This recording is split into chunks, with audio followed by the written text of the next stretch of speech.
তারা জুলাই বিপ্লবের পরপরই সারা বাংলাদেশের সকল জায়গায় দখলতন্ত্র কায়েম করেছিল, সকল জায়গায় চাঁদাবাজি কায়েম করেছিল, সকল জায়গায় লুটপাটের রাজতন্ত্র কায়েম করেছিল।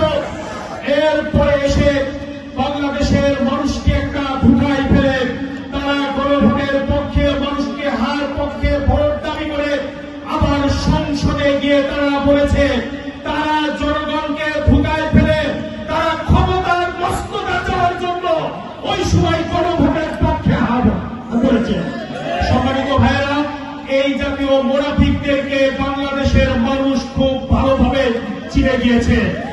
আজকে যে সালাউদ্দিন দিনের পর দিন মাসের পর মাস এই জুলাই সনদের জন্য যে আলোচনার টেবিল ছিল সেখানে তিনি বসেছিলেন, বসার পরে এখন তিনি বেমালুম বলে যান জুলাই সনদ নাকি এই বাংলাদেশের সংবিধানের সাথে যায় না। আমরা বলতে চাই বাংলাদেশের সংবিধানের সাথে আপনি যেভাবে স্বরাষ্ট্রমন্ত্রী হয়েছেন এটাও বর্তমান সংবিধানের সাথে যায় না। আপনি যেভাবে লন্ডন থেকে এসে প্রধানমন্ত্রী হয়েছেন সেটাও বর্তমান সংবিধানের সাথে যায় না। এই অনুসরণ থেকে যদি বিরত থাকেন তাহলে এই বাংলাদেশের মানুষ যেমনি ভাবে শেখ হাসিনাকে লাল কার্ড দেখিয়েছে ছোট্ট একটি বৈষম্য বিরোধী আন্দোলন থেকে, ছোট্ট একটি কোটা বিরোধী আন্দোলন থেকে যেভাবে সারা বাংলাদেশের মানুষ রাজপথে নেমে এসেছিল আবারও বাংলাদেশের মানুষ রাজপথে নেমে আসবে। সম্মানিত উপস্থিতি, আমরা বলতে চাই জুলাই সনদ কোন সংবিধান সংশোধনের জন্য হয় না।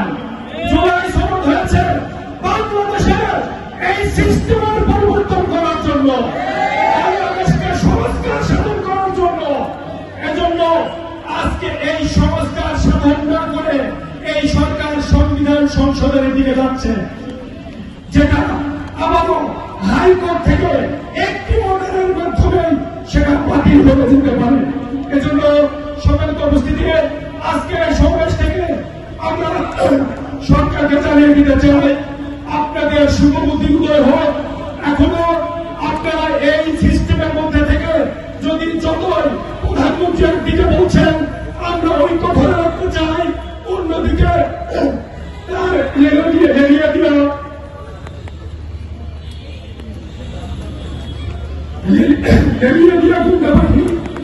ছাত্রদের প্রতি জোর নিপূরণ করছেন। আমরা বলতে চাই যে আপনাদের শুভবুদ্ধি উদয় হোক। এই সিস্টেমের পরিবর্তন না করলে আজ অথবা আগামীকাল আপনি একজন ফ্যাসিস্টে পরিণত হবেন, তার নিদর্শন আমরা দেখতে পাচ্ছি। সুতরাং ফ্যাসিস্টে পরিণত হওয়ার আগে আপনারা শুভবুদ্ধি উদয় হবে। বিএনপি এখন বর্তমান সরকার পুনর্বাসনের সরকার পরিণত হয়েছে। বিএনপির সকল পর্যায়ের নেতা কর্মীকে বিভিন্ন পদে প্রদান করা হচ্ছে।